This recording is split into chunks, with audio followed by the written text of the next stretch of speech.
नमस्कार दोस्तों, मेरा नाम है विकास अवस्थी और आप देख रहे हैं प्रॉपर्टी समाधान। आज हमारे साथ मौजूद हैं मिस्टर बिकुल सक्सेना और हम लोग अभी खड़े हैं सेक्टर 24 में वीवो मैन्युफैक्चरिंग प्लांट के ठीक सामने। और यहाँ पे आज आपको मैं बताने वाला हूँ एग्रीकल्चर लैंड और आबादी लैंड के बारे में। तो यहाँ पे जो आज हम डिस्कशन करने वाले हैं कि आज की डेट में इस यमुना मास्टर प्लान के अंदर अगर आबादी और एग्रीकल्चर लैंड की बात करें तो सबसे बेस्ट लोकेशन क्या होने वाली है। तो हमारे साथ जो बिकुल जी हैं वो बताएंगे कि एग्रीकल्चर लैंड की अगर बात करते हैं तो आज की डेट में बेस्ट अपॉर्चुनिटी क्या है यमुना के अंदर। तो जैसे कि विकास जी आपने बताया, यहाँ पर अभी हमारा जो ऑप्शन आ जाते हैं एग्रीकल्चर लैंड के, अभी हम 24A के अंदर खड़े हुए हैं इंडस्ट्रियल एरिया।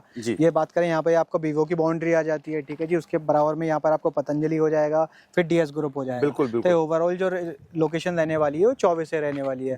अगर हम बात करें दो तरीके से अपने पास लैंड आ जाती है, जैसे एक्वाजिशन और नॉन एक्वाजिशन।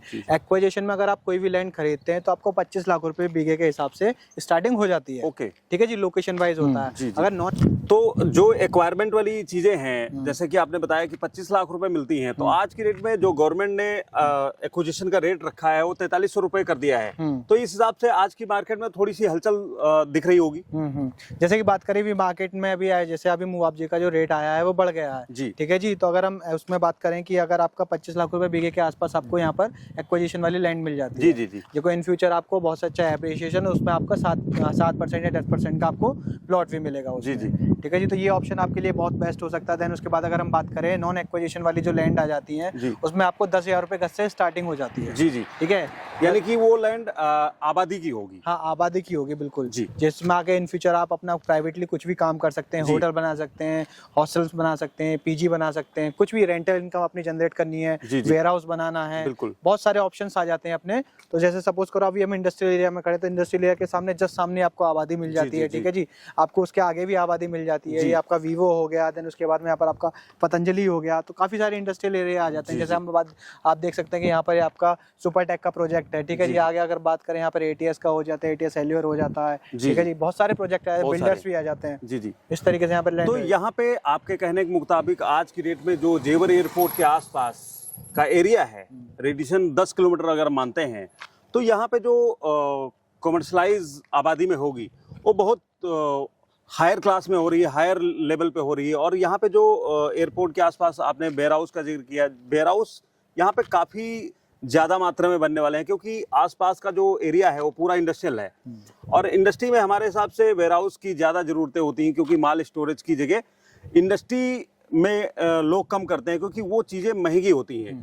वो लोग आबादी प्रेफर करते हैं, जैसे कि आपके हिसाब से। हाँ, देखो मैं मौके की बात करूं, जैसे अगर आबादी में अगर कोई आप जैसे कोई लैंड पैच ले लेते हैं, 1 बीघे 2 बीघे 3 बीघे, वहाँ अगर आप अगर कोई भी वेयर हाउस वगैरह बना देते हैं, वेयर हाउस के लिए कोई अच्छी लोकेशन पे चीज ले लेते हैं, तो उसमें एज अ गवर्नमेंट पॉलिसी ज्यादा उसमें छेड़छाड़ नहीं होती है। वो सीधा सिंपल चीजें रहती हैं। और जो गवर्नमेंट की जो आपकी जो अभी अगर खरीदते हैं वेयर हाउस के लिए लैंड वगैरह, कोई इंडस्ट्रियल लैंड खरीदते हैं, तो उसमें गवर्नमेंट की बहुत सारी पॉलिसीज आती है, जिसके अकॉर्डिंग आपको अपनी चीजें करनी पड़ती है। तो बहुत ही फ्लेक्सिबल चीजें आबादी में हो जाती हैं और उसमें बहुत सारे ऑप्शन, रेंटल उससे ज्यादा आ जाता है। ठीक है जी। उसमें कॉस्टिंग कम आती है, उसमें क्या नाम है, कॉस्टिंग ज्यादा आती है, वो महंगी भी मिलती है। इस वजह से लोगों ने देखा बहुत ही इन्वेस्टमेंट किया हुआ है। बिल्कुल। तो आपके कहने के मुताबिक जो अथॉरिटी के प्लॉट्स हैं उनमें रिस्ट्रिक्शंस है, उसमें डॉक्यूमेंट्स आपको अथॉरिटी से परमिशन लेनी पड़ेगी, और जो वहाँ पे कवरेज होती है वो भी 60-65% के आसपास ही होती है, और आबादी में आपके हिसाब से 100% कवरेज हो जाती है। दोनों का अपना अपना प्लस पॉइंट है। वो जो इंडस्ट्रियल वाला है उसमें जैसा अगर हम अथॉरिटी की बात करें, जो इंडस्ट्रियल एरिया आ जाता है, उसमें बहुत सारे स्टेप बाय स्टेप प्रोसेस हो जाते हैं।